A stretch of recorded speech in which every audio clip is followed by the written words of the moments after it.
شروع اللہ کے نام سے جو بڑا مہربان نہایت رحم کرنے والا ہے۔ بسم اللہ الرحمن الرحیم۔ مغرب کی نماز کے بعد جس گھر میں یہ تسبیح صرف ایک بار پڑھی جاتی ہے اس گھر کا بچہ بچہ امیر بن جاتا ہے۔ سبحان اللہ۔ ناظرین محترم، مغرب کی نماز کے بعد جس گھر میں یہ تسبیح صرف ایک بار پڑھی جاتی ہے اس گھر کا بچہ بچہ اربوں پتی بن جاتا ہے۔ بھائیوں اور بہنوں، مغرب کی نماز کے بعد جس گھر میں بھی یہ تسبیح ایک بار پڑھی جاتی ہے اس گھر کا بچہ بچہ اللہ کے فضل و کرم سے اربوں کروڑوں پتی بن جاتا ہے۔ گھر میں دولت کا ایسا طوفان کھڑا ہو جاتا ہے، گھر میں دولت والے فرشتے ایسی ایسی جگہ سے رزق اور دولت لے کر آتے ہیں جہاں سے انسان نے سوچا بھی نہیں ہوتا۔ مغرب کی نماز کے بعد تھوڑا سا وقت آپ نے نکالنا ہے اور بتائے گئے طریقے کے مطابق اس عمل کو کرنا ہے۔ انشاءاللہ ساری زندگی دولت میں، ساری زندگی پیسوں میں کھیلیں گے اور انشاءاللہ ساری زندگی آپ کو مالی مسائل کا سامنا نہیں کرنا پڑے گا۔ ناظرین، دنیا میں آپ کہیں بھی موجود ہیں، کسی بھی شہر میں، کسی بھی ملک میں ہیں، جب آپ کے شہر میں، آپ کے ملک میں مغرب کی نماز ادا ہو جائے، چاہو تو جائے نماز پر بیٹھے بیٹھے اسی وقت یہ وظیفہ پڑھ لینا، یا چاہے تو عشاء سے پہلے یعنی مغرب اور عشاء کے درمیان جو بھی وقت بچتا ہے آپ لوگ اس عمل کو پڑھ سکتے ہیں۔ عشاء کی اذان سے پہلے پڑھ لیں، اپنی زندگی میں ایک مرتبہ اس وظیفے کو مغرب کے بعد پڑھ کر تماشا اپنی آنکھوں سے خود دیکھیے گا۔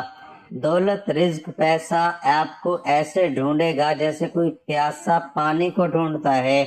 ہر طرف سے آپ پر دولت کی بارش اگر نہ ہو تو پھر مجھے کہنا، ہر طرف سے انشاءاللہ دولت کا طوفان آپ کی زندگی میں آ جائے گا۔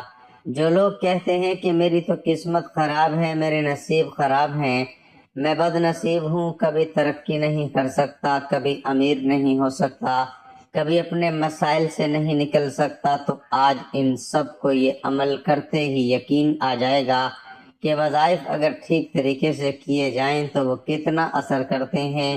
آج وہ لوگ بھی اس عمل کو ضرور پڑھ لیں جو پوری طرح سے قرضوں میں ڈوبے ہوئے ہیں، جن کا بال بال قرضوں میں جکڑا ہوا ہے۔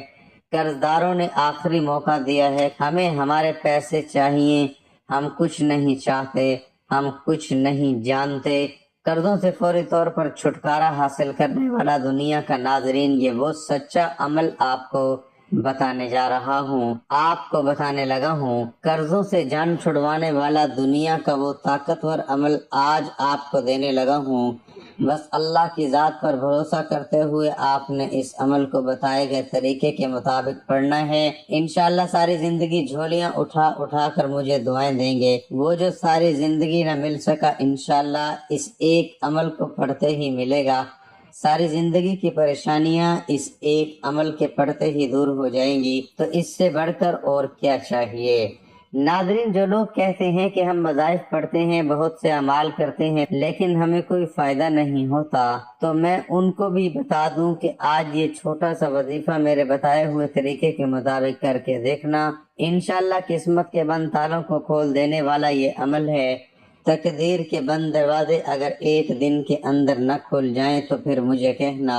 آج میری وہ بیمار بہنیں، پریشان بہنیں جنہوں نے رزق کی تنگی کی وجہ سے اپنے مسائل کو اپنے ذہنوں پر سوار کر لیا ہے، آج میں آپ سے صرف اتنا کہوں گا کہ ہمت مت ہاریے گا، حوصلہ مت ہاریے گا۔ اللہ رب العزت کی ذات پر بھروسہ کرتے ہوئے بتایا ہوا یہ چھوٹا سا عمل پڑھنا اور اپنی بدلتی قسمت کو کھلی آنکھوں سے دیکھنا۔ یہ عمل کوئی گھنٹوں یا منٹوں بیٹھ کر آپ نے نہیں پڑھنا۔ اس عمل کو پڑھنے کے لیے کوئی پورا دن آپ نے نہیں نکالنا، صرف ایک آدھے منٹ کا یہ پورا عمل ہے۔ تو ناظرین، اب ہم اس عمل کے بارے میں جان لیتے ہیں، لیکن اس سے پہلے آپ سے گزارش ہے کہ کمنٹ باکس میں اللہ تعالیٰ کے 2 صفاتی نام یا رحمانو یا رحیم ضرور لکھ دیجئے، کیونکہ ناظرین جب اللہ کو ان 2 صفاتی ناموں سے پکارا جاتا ہے تو اللہ کی رحمت جلال میں آ جاتی ہے، اور پھر اللہ سے انسان جو کچھ مانگتا ہے اللہ اسے عطا فرما دیتا ہے۔ لہذا آپ لوگ کمنٹ باکس میں یا رحمانو یا رحیمو ضرور لکھ دیجئے گا تاکہ خیر و برکت ہو۔ محترم ناظرین، وقت ہمیشہ ایک سا نہیں رہتا، بالکل اسی طرح حالات چاہے اچھے ہوں یا برے کبھی ایک سے نہیں رہتے۔ یہ وقت بڑا ظالم ہوتا ہے، کسی چھوٹے بڑے بادشاہ، فقیر، امیر، غریب، عہدیدار، آفیسر، ذمہ دار یا چوکیدار کسی کا بھی خیال نہیں کرتا، سب کو اپنے پیروں تلے روند چلا جاتا ہے۔ کبھی عروج سے زوال کا سفر تو کبھی زوال سے عروج کا سفر، سب زندگی کا خاصہ ہے۔ یہ زندگی نہ جانے کیا کیا رنگ دکھاتی ہے، کبھی بہاریں تو کبھی خزاں، کبھی بارش تو کبھی دھوپ، کبھی گرمی تو کبھی سردی۔ جب حالات خراب ہوتے ہیں، چاروں طرف اندھیرے کا بسیرا ہوتا ہے، سایہ بھی ساتھ چھوڑ جاتا ہے، رشتہ دار بھی خود کو رشتہ دار کہلوانے کے روادار نہیں ہوتے۔ لیکن اس کے برعکس جب حالات اچھے ہوتے ہیں، دولت کی ریل پیل ہوتی ہے، تو لوگ خام خواہ سگے بننے کی کوشش میں سرگرداں نظر آتے ہیں۔ آج کل لوگ عہدہ یا حیثیت دیکھ کر بات کرتے ہیں، اگر شو میں قسمت کوئی اچھا عہدہ مل جائے، مراد مل جائیں، تو خود کا بھی دماغ آسمان پر پہنچ جاتا ہے۔ اس کے ساتھ ساتھ اس عہدے کی کرامات کی وجہ سے تعلقات اور جان پہچان بنتی چلی جاتی ہے۔ لوگ اس عہدے کی وجہ سے چاپلوسی کرتے ہیں، نہ صرف آگے پیچھے پھرتے ہیں بلکہ ہاں میں ہاں ملاتے ہیں اور تعریفوں کے پل بھی باندھ دیتے ہیں۔ ماتحتوں کی لائن لگی ہوتی ہے جو حکم بجا لانے کے لیے بےتاب نظر آتے ہیں۔ ایسا زندگی کے ہر شعبے میں بھی ایسا ہوتا ہے کہ کرسی کو سلام کیا جاتا ہے، جس کی کرسی اس کا راج۔ جب اللہ اختیارات سے نوازتا ہے تو کچھ لوگ اس عنایت پر اللہ کے شکر گزار بندے بن جاتے ہیں، جبکہ بیشتر لوگوں کی گردن میں سریا آ جاتا ہے، وہ خود کو زمین کا خدا سمجھنے لگتے ہیں اور بھول جاتے ہیں کہ وقت ایک سا نہیں رہتا اور ہر عروج کو زوال حاصل ہے۔ اکثر لوگ زندگی کی زبان سیکھے بغیر زندگی کی کتاب پڑھنا شروع کر دیتے ہیں۔ یہاں زندگی کی زبان سے مراد زندگی گزارنے کا فن، زندگی کے گہرے رازوں سے آشنائی، قوانین فطرت کو جاننا اور استعمال میں لانا۔ اللہ تعالیٰ نے اس کائنات کا نظام بنایا ہی ایسا ہے کہ یہاں زندگی کا سفر کبھی ہموار راستوں پر طے نہیں ہوتا، بلکہ اس میں کئی نشیب و فراز اور دشوار گزار گھاٹیاں اور راستے آتے ہیں۔ کبھی بلندیوں پر چڑھنا ہوتا ہے اور کبھی ڈھلوانوں کی طرف اترتا ہوتا ہے۔ الغرض زندگی کے سفر میں کئی قسم کی رکاوٹیں اور دشواریاں ہوتی ہیں، جن سے کامیابی سے گزر ہی کر منزل پر پہنچنا نصیب ہوتا ہے۔ اب جو شخص زندگی کے قوانین سے واقف ہوگا وہ ہر موقع پر بہترین طرز عمل اختیار کرتے ہوئے مشکل مرحلے سے گزر جائے گا، لیکن جو شخص زندگی کی ضابطوں کو نہیں جانتا اس کے لیے مشکل حالات ہیں۔ درست طرز عمل اختیار کرنا مشکل ہوگا اور اس طرح غلط روش اختیار کرتے ہوئے آپ کو ناکامی میں ہمکنار کر لے گا اور مایوسی بے یقینی میں مبتلا ہو کر اپنی محرومیوں میں مزید اضافہ کرتا چلا جائے گا۔ منظر غائر دیکھا جائے تو لوگوں کا بہت بڑا اکثریت جو ناکام زندگی گزار رہی ہے، اس کی بڑی وجہ یہی ہے کہ وہ زندگیوں کے قوانین کو جانے اور سمجھے بغیر زندگی گزار رہے ہیں۔ زندگی کے ان قوانین کا سب سے بڑا منبع اور سرچشمہ قرآن مجید ہے، جو حکمت و دانائی کے گہرے رازوں کا خزانہ ہے اور جس کا علم یقینی، قطعی اور حتمی ہے۔ قرآن مجید کے بعد احادیث مبارکہ ہیں جہاں چھوٹے چھوٹے جملوں میں زندگی کی بڑی بڑی حقیقتوں کو اس طرح سمو دیا گیا ہے کہ عقل انسانی دنگ رہ جاتی ہے۔ ناظرین اکرام، اب عمل کیا ہے، ذرا دھیان سے اور توجہ سے مجھے سمجھیے گا۔ کسی بھی دن آپ مغرب کی نماز ادا کر لیں، اسی وقت آپ نے یہ وظیفہ پڑھنا ہے۔ عشاء کی نماز سے پہلے آپ نے یہ وظیفہ پڑھنا ہے، اور پڑھنا کیسے ہے؟ باوضو مصلی پر بیٹھ کر آپ نے سب سے پہلے نبی کریم صلی اللہ علیہ وسلم کی ذات مبارکہ پر درود پاک پڑھنا ہے۔ ناظرین، درود پاک آپ کوئی سا بھی پڑھ سکتے ہیں، آپ چاہیں تو آسان اور مختصر سا درود صلی اللہ علیہ وسلم یا صلی اللہ علی محمد پڑھ لیں، لیکن ناظرین یاد رکھیے کہ اگر آپ درود پاک پڑھتے ہیں تو یہ فضیلت اور ثواب میں سب سے زیادہ ہے۔ ہمارے پیارے آقا صلی اللہ علیہ وسلم بھی تمام درودوں میں درود ابراہیمی کو ہی زیادہ محبوب رکھتے تھے۔ ایک مرتبہ درود ابراہیمی ثواب کی نیت سے میرے ساتھ بھی پڑھ لیجئے۔ اللہم صلی علی محمد وعلی آل محمد کما صلیت علی ابراہیم وعلی آل ابراہیم انک حمید مجید۔ اللہم بارک علی محمد وعلی آل محمد کما بارکت علی ابراہیم وعلی آل ابراہیم انک حمید مجید۔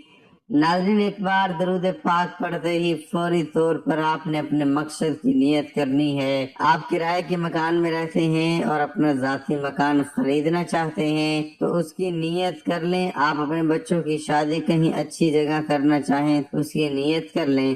آپ کے اوپر لاکھوں کروڑوں کا قرض ہے، قرض دار آپ کو پریشان کر رہے ہیں تو آپ یہ نیت کر لیں کہ میرا قرض اتر جائے۔ آپ کی اولاد آپ کا کہا نہیں مانتی، نافرمان اولاد کے لیے پڑھ لیں۔ میاں بیوی میں محبت کی کمی ہے، تڑپنے والی محبت چاہتے ہیں تو اس مقصد کے لیے پڑھ لیں۔ یا پھر آپ کوئی بھی بڑی رقم چاہتے ہیں تو اس کی نیت کر لیں۔ الغرض آپ کا جو بھی مقصد ہے، آپ کی جو بھی حاجت ہے، اس کی نیت کرنے کے بعد آپ نے ایک بار تعوذ اور ایک بار تسمیہ پڑھنا ہے۔ ایک بار اعوذ باللہ من الشیطان الرجیم بسم اللہ الرحمن الرحیم پڑھ کر وظیفے کا آغاز کرنا ہے۔ اور پھر بھائیوں اور بہنوں، سب سے پہلے نمبر پر جو وظیفہ آپ نے پڑھنا ہے وہ وظیفہ بڑے کمال کا اور بڑا مجرب وظیفہ ہے۔ اس وظیفے کو آپ لوگوں نے اپنی زندگی میں بے شمار مرتبہ پڑھا ہوگا، شاید ہی دنیا میں کوئی ایسا شخص ہو جس نے اس وظیفے کو نہ پڑھا ہو۔ بالکل آسان اور سادہ سا وظیفہ ہے، دولت کا بادشاہ وظیفہ ہے، دولت سے گھر کو بھر دینے والا وظیفہ ہے۔ ناظرین، آپ نے پہلے نمبر پر یا اللہ کا وظیفہ کرنا ہے۔ ناظرین، یہ رب کریم کا ذاتی نام ہے اور جو شخص رب کو رب کے ذاتی ناموں سے پکارتا ہے تو اللہ فرشتوں سے فرماتا ہے یہ کون ہے جو مجھے پکار رہا ہے۔ فرشتے اس بندے کا نام پیش کرتے ہیں تو اللہ تعالیٰ فرشتوں سے فرماتا ہے اے میرے فرشتوں، جاؤ اس بندے کی حاجت کو پورا کر دو۔ اللہ کے حکم سے فرشتے زمین پر اترتے ہیں اور اس بندے کے لیے خزانے چھوڑ جاتے ہیں۔ اس لیے ناظرین، آج اللہ کو اللہ کے ذاتی نام سے پکار کر جو مانگتا ہے مانگ لو، وہ جو ساری عمر نہ مل سکا انشاءاللہ آج ملے گا۔ ناظرین، یا اللہ کا یہ وظیفہ آپ نے کتنی بار کرنا ہے؟ آپ دائیں ہاتھ کی انگلیوں پر یا تسبیح کے دانوں پر یا اللہ کا یہ وظیفہ صرف 15 بار کریں گے۔ ہمارا اس دنیا میں آنے کا مقصد ہی اللہ رب العزت کو راضی کرنا ہے۔ آج صرف 15 بار یا اللہ پڑھنے سے رب راضی ہو جاتا ہے تو یہ کون سی بڑی بات ہے؟ اور جب آپ سے رب کی ذات راضی ہو جائے گی تو پھر آپ جو مانگیں گے انشاءاللہ آپ کو ملے گا۔ یا اللہ کا یہ وظیفہ عمل آج آپ کی بند قسمت کے تالوں کو انشاءاللہ کھول کر رکھ دے گا، آپ کی زندگی میں خوشیاں لے آئے گا۔ اگر آپ تنگ دست ہیں تو آپ کی تنگ دستیوں کو دور کر دے گا۔ یا اللہ صرف 15 بار پڑھنے کے بعد اب آپ نے دوسرے نمبر پر کون سا وظیفہ پڑھنا ہے؟ ناظرین، اب آپ نے دوسرے نمبر پر یا حکیمو کا وظیفہ پڑھنا ہے۔ یا حکیمو کا مطلب کیا ہے؟ اے حکمت والی ذات، وہ ذات جو آپ کی بے روزگاری کو جانتی ہے، وہ ذات جو آپ کی تنگ دستی کو جانتی ہے، وہ ذات جو آپ کی ہر پریشانی کو جانتی ہے۔ آج یا حکیمو پڑھ کر اپنے سارے مسائل سے جان چھڑوا لو۔ یا حکیمو پڑھنے سے انشاءاللہ آپ کے تمام مسائل راتوں رات حل ہو جائیں گے۔ غیب سے فرشتے آپ کی مدد کو آئیں گے، رزق کی تنگی کا انشاءاللہ ہمیشہ ہمیشہ کے لیے خاتمہ ہو جائے گا۔ آج جو کوئی بھی چاہتا ہے کہ میری ساری پریشانیاں ختم ہو جائیں، میرے پاس غیب سے دولت آ جائے، اگر آپ بھی ایک ایسی زندگی کا آغاز کرنا چاہتے ہیں جس میں نہ کبھی کسی کے سامنے جھکنا پڑے، نہ کبھی کسی کے سامنے ہاتھ پھیلانے پڑے، تو آج دوسرے نمبر پر یا حکیمو کا یہ وظیفہ کر کے دیکھیے۔ ناظرین، دائیں ہاتھ کی انگلیوں پر یا تسبیح کے دانوں پر آپ نے یا حکیمو کا وظیفہ گن کر صرف 11 بار پڑھنا ہے۔ اس عمل کو بتانے سمجھانے میں تھوڑا سا وقت مجھے ضرور لگ رہا ہے، لیکن ناظرین، جب آپ اس عمل کو کرنے بیٹھیں گے تو مشکل سے آپ کے 2 یا 3 منٹ لگیں گے۔ یا حکیموں کا وظیفہ جب آپ نے 11 بار پڑھ لیا تو اب آپ نے فوری طور پر تیسرے نمبر پر جو خاص وظیفہ پڑھنا ہے ناظرین، وہ کمال کا وظیفہ ہے، مجرب اور آزمودہ وظیفہ ہے، دولت کی بارش برسانے والا وظیفہ، دولت سے گھر کو بھر دینے والا وظیفہ ہے۔ جب کبھی زندگی میں کسی بندے نے اپنے مشکل وقت میں اس وظیفے کو پڑھا، اسے فوری طور پر کامیابی ملی۔ ناظرین، یہ وظیفہ، یہ کلمات ہیں، لا الہ الا انت سبحانک انی کنت من الظالمین۔ اور ناظرین، ان کلمات کو حضرت یونس علیہ السلام کی دعا بھی کہا جاتا ہے۔ جب کبھی آپ پر مشکل وقت آ جائے تو ان کلمات کو، اس آیت مبارک کو ضرور پڑھ کر دیکھیے گا۔ جس طرح اللہ نے حضرت یونس علیہ السلام کو مچھلی کے پیٹ سے نکالا تھا، اللہ آپ کو بھی آپ کی تمام پریشانیوں سے نکال دے گا۔ حضرت یونس علیہ السلام نے اللہ کی قید خانے سے رہائی کے لیے توحید باری تعالیٰ کا ہی سہارا لیا اور اللہ کی ہی پاکی بیان کی۔ کسی نبی، ولی یا اللہ کے کسی برگزیدہ بندے کو نہیں پکارا اور نہ ہی اللہ کے سوا کسی اور کا وسیلہ نہیں پکڑا۔ حضرت یونس علیہ السلام نے کہا لا الہ الا انت، یعنی لا الہ الا اللہ، جو کہ کلمہ توحید ہے، اور کہا سبحانکا، یعنی سبحان اللہ، جو کہ اللہ تعالیٰ کی تعریف ہے، اور پھر انی کنت من الظالمین، اپنے غلطیوں کا اقرار و اعتراف ان لفظوں میں کیا کہ بے شک میں اپنے نفس پر ظلم کرنے والوں میں سے ہوں۔ اس جملے میں ان باتوں کا اعتراف ہے کہ اے اللہ، میں نے تیرے حکم کا انتظار نہ کر کے تیرا کچھ نہیں بگاڑا، اور مجھے اس قید میں ڈال کر تو نے مجھ پر کوئی ظلم نہیں کیا، کیونکہ تو اس سے پاک ہے کہ کسی پر ظلم کرے۔ یہ تو ہم انسان ہی ہیں جو جلد باز ہیں، ناشکرے ہیں اور بے صبرے ہیں، اور اپنے ہی جان پر ظلم کرنے والے ہیں۔ تب ہمارے غفور الرحیم رب نے نہ صرف اپنے نبی کی دعائیں قبول کی اور انہیں غم قید سے نجات بخشی، بلکہ یہ بھی فرمایا کہ جو بھی مومن بندہ یہ دعا مانگے گا اسے نجات ملے گی۔ آپ نے اس آیت کریمہ کو ناظرین دائیں ہاتھ کی انگلیوں پر یا تسبیح کے دانوں پر گن کر 100 بار پڑھنا ہے، یعنی ایک تسبیح مکمل کرنی ہے۔ اگر قرآن پاک کی ایک آیت آپ رزق میں برکت کے لیے پڑھیں گے، رزق میں ایسی برکتیں ہوں گی کہ دنیا والے پوچھنے پر مجبور ہو جائیں گے کہ آپ کے حالات کیسے بدل گئے۔ قرض داروں کے انشاءاللہ قرض اتر جائیں گے۔ اگر میاں بیوی میں محبت کمی ہوگی، محبت کی کمی کو دور کرنے کے لیے پڑھ لو۔ گھر میں، کاروبار میں بندشیں، رکاوٹیں، تو ان بندشوں کو، رکاوٹوں کو ختم کرنے کے لیے پڑھ لو۔ ناظرین، میں نے آج آپ کو 3 وظائف بتائے ہیں۔ پہلے نمبر پر آپ نے 15 بار یا اللہ کا وظیفہ پڑھنا ہے، دوسرے نمبر پر آپ نے 11 بار یا حکیموں کا وظیفہ پڑھنا ہے، اور تیسرے نمبر پر آپ نے 100 بار یعنی ایک مکمل تسبیح لا الہ الا انت سبحانک انی کنت من الظالمین کا وظیفہ کرنا ہے۔ ناظرین، وظیفہ مکمل ہوتے ہی آخر میں آپ نے اتنا ہی درود پاک پڑھنا ہے جتنا آپ نے عمل کے شروع میں پڑھا تھا۔ اب دونوں ہاتھ اٹھا کر سب سے پہلے اپنے گناہوں کی سچی توبہ کیجئے، اور ناظرین یہ اس عمل کی شرط ہے، کیونکہ یہ نہ ہو کہ گناہوں کی پکڑ کی وجہ سے وظیفہ ضائع ہو جائے۔ جب دل کو سکون مل جائے تو میری توبہ قبول ہو گئی، اب رب کریم کی بارگاہ میں رو رو کر گر گرا کر دعا مانگنی ہے۔ مولا کریم، تو رازق ہے، تو خالق ہے، تو مالک ہے، تو ہر شے پر قادر ہے۔ اپنے پیارے حبیب کے صدقے میری اور میری آنے والی نسلوں کی حاجت کو پورا فرما دے۔ ناظرین، آج رب کریم سے وہ مانگنا ہے جو آپ کو ناممکن لگتا ہے۔ آج یہ وظیفہ پڑھ کر اب جو مانگیں گے انشاءاللہ ضرور ملے گا۔ اے اللہ رب العزت، اے ساری کائنات کے شہنشاہ، اے ساری مخلوق کو پالنے والے، اے زندگی موت کا فیصلہ کرنے والے، اے آسمانوں اور زمینوں کے مالک، اے پہاڑوں اور سمندروں کے مالک، اے انسانوں اور جناتوں کے معبود، اے عرش اعظم کے مالک، اے فرشتوں کے معبود، اے عزت اور ذلت کے مالک، اے بیماروں کو شفا دینے والے، اے بادشاہوں کے بادشاہ، اے اللہ، ہم تیرے گناہ گار بندے ہیں، تیرے خطا کار بندے ہیں، ہمارے گناہوں کو معاف فرما، ہماری خطاؤں کو معاف فرما۔ اے اللہ، ہم اپنے اگلے پچھلے صغیرہ کبیرہ سبھی گناہوں، خطاؤں اور نافرمانیوں کی معافی مانگتے ہیں۔ اے اللہ رب العزت، ہم اپنے گناہوں سے توبہ کرتے ہیں، ہماری توبہ قبول فرما۔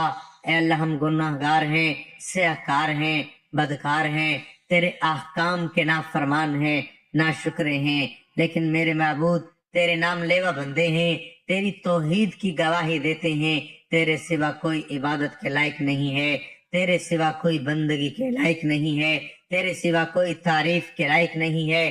ہمارے معبود ہمارے گناہ تیری رحمت سے بڑے نہیں ہیں، تو اپنی رحمت سے ہمارے گناہ معاف کر دے۔ اے اللہ پاک ہمیں گمراہی کے راستے سے ہٹا کر صراط مستقیم کے راستے پر چلنے والا بنا دے۔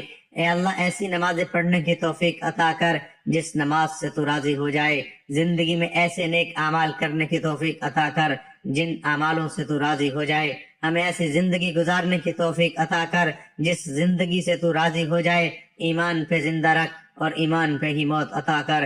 اے اللہ ہمیں تیرے احکام کی فرما برداری کرنے والا بنا، اور تیرے پیارے حبیب جناب محمد رسول اللہ صلی اللہ علیہ وآلہ وسلم کے نیک اور پاکیزہ آداب کو اپنانے والا بنا دے۔